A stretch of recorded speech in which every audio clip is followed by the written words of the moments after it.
주요국들이 이제 재생에너지를 기반으로 한 에너지 안보 달성을 제일 과제로 삼다 보니까 재생에너지, 클린에너지에 대한 어떤 투자가 점점 더 늘어날 걸로 보여지고요.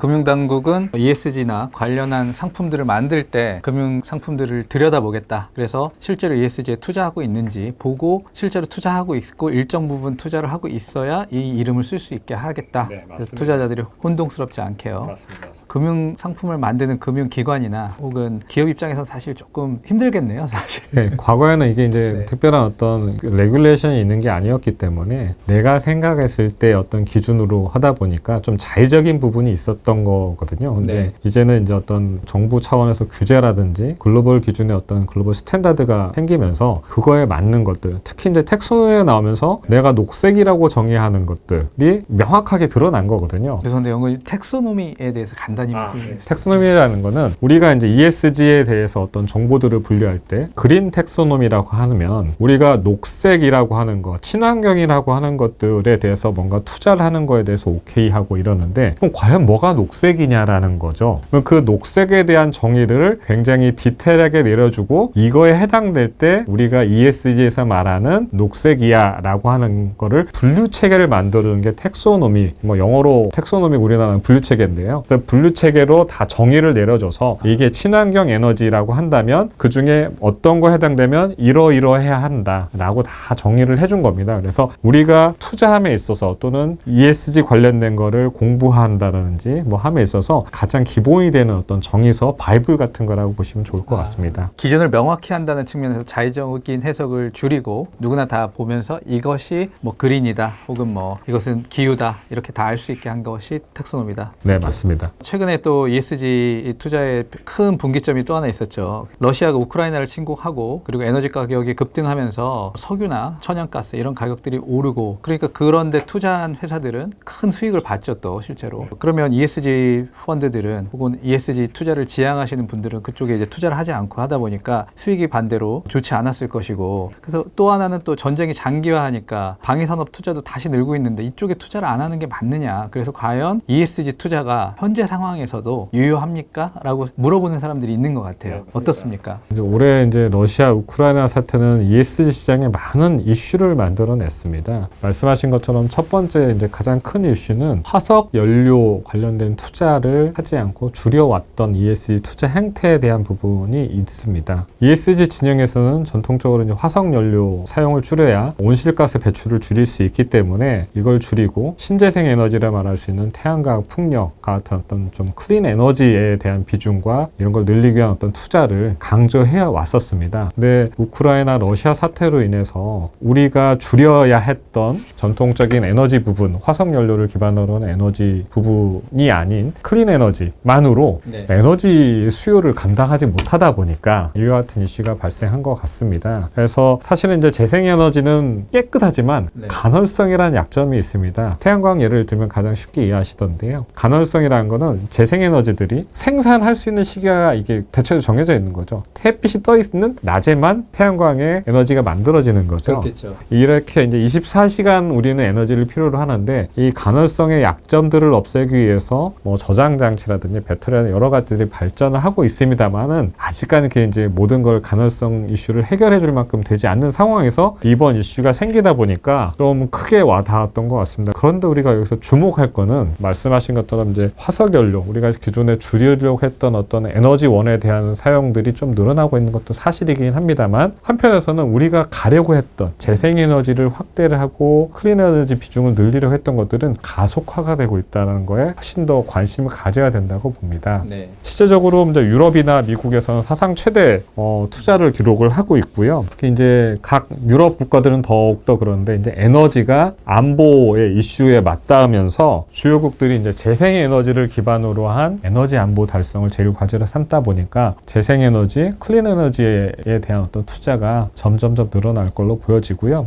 실제로 그 결과 재생에너지 관련된, 클린에너지 관련된 비즈니스하는 기업들의 주가도 굉장히 좋은 모습을 보이는 그런 것도 있었습니다. 두 번째, 이번 러시아 우크라이나 사태에 만든 또 이슈는 ESG 펀드들이 러시아에 대한 투자 비중에 대한 논란이 좀 있었습니다.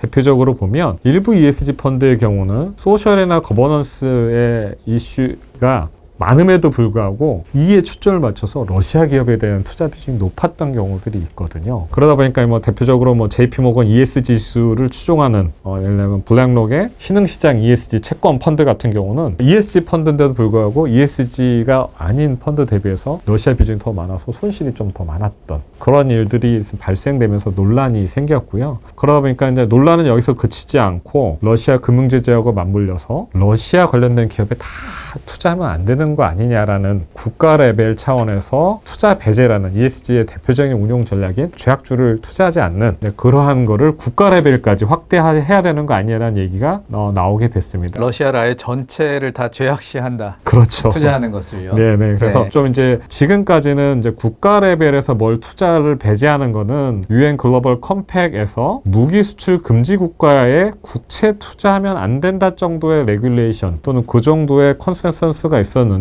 아예 이제 어떤 전 세계적으로 이슈가 있는 국가에 관련된 모든 걸 투자하면 안 된다는 국가 레벨의 디베스트 얘기가 나온 것들이 이번에 이제 ESG 관련된 이슈가 촉발된 하나의 또 논쟁거리고요. 마지막으로 아까 말씀하신 것처럼 방산업체에 대한 새로운 시각입니다. 네.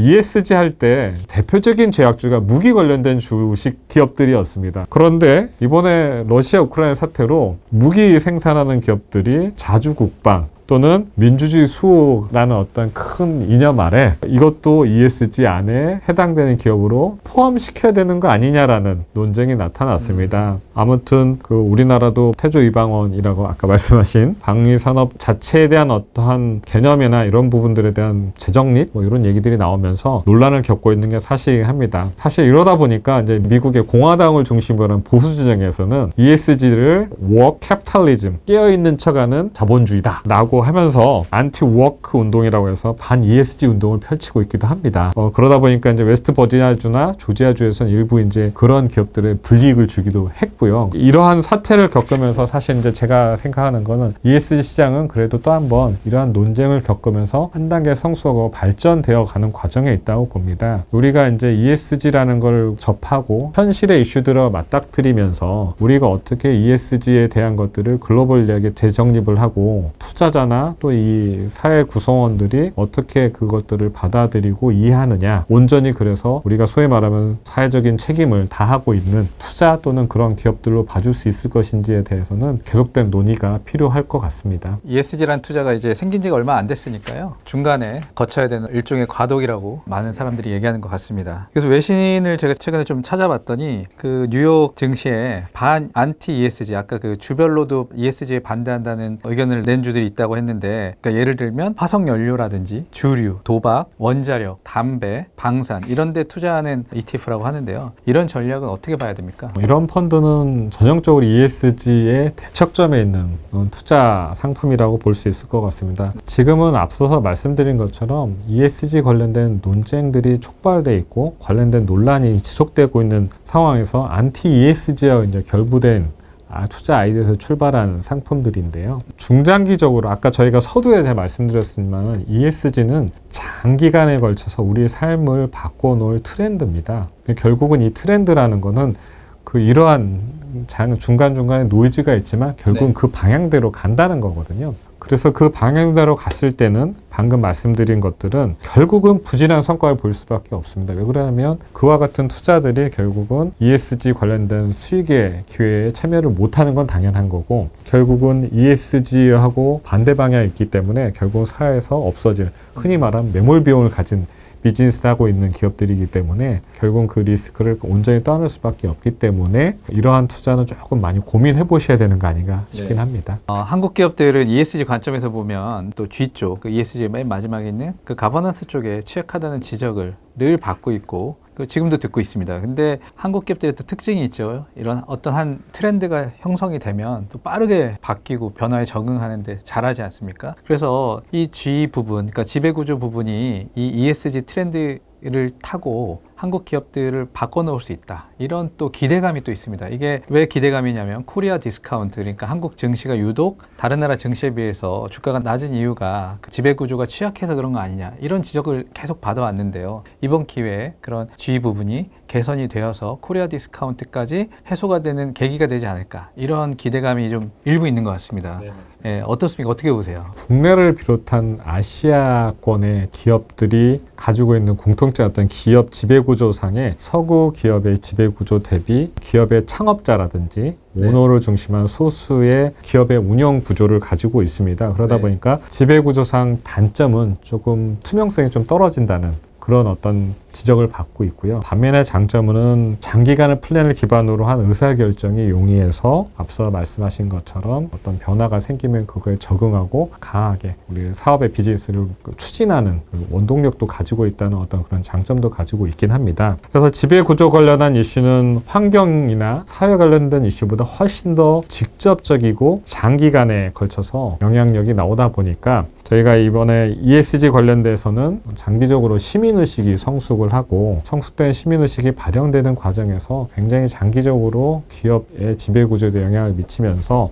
이게 아시아 국가들도 다 마찬가지일 것 같은데요. 우리나라에서도 이러한 장기간의 ESG 트렌드가 결국은 기업의 지배구조에도 선한 영향을 미칠 걸로 믿어 의심치 않습니다. 끝으로 우리 개인 투자자분들한테 ESG 투자 조언을 간단히 해주시죠. 네, 그 ESG 투자는 초장기적인 투자 아이디어입니다. 물론 당장 지금 우리 피부에 와닿는 친환경이라든지 또 친환경 에너지라든지 여러 이슈들이 있긴 합니다. 그래서 우선 ESG 관련된 것들을 처음 접할 때 굉장히 이게 범위도 넓고 이슈의 깊이도 굉장히 깊고 다양하기 때문에 어려움을 느낄 수 있어서 먼저 피부에 와닿는 이슈부터 하나하나씩 투자로서의 검토를 해보시고 점점 그 투자에 대한 어떤 아이디어나 투자에 대한 어떤 그 기간에 대한 부분을 넓혀가면서 투자해 보실 것을 좀 추천하고요. 특히 이제 전 세계가 아까도 말씀드렸지만 파리 협약을 통해서 2050년 탄소 중립을 달성하기로 얘기를 했습니다. 그래서 우리가 2050년 탄소 중립의 세계로 가고 있는 여정에서 이러한 친환경은 점점 더 우리 피부에 닿는 이슈가 될 게 자명하다고 봅니다. 그래서 여러 사태에도 불구하고 EU에서는 여전히 친환경이 가장 큰 그 핵심 아젠다가 될 수 있는 어떤 친환경 기조를 유지하는 것처럼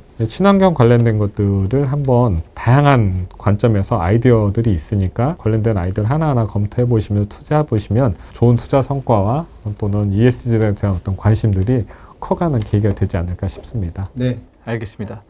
오늘 도움 말씀 감사합니다. 네, 감사합니다.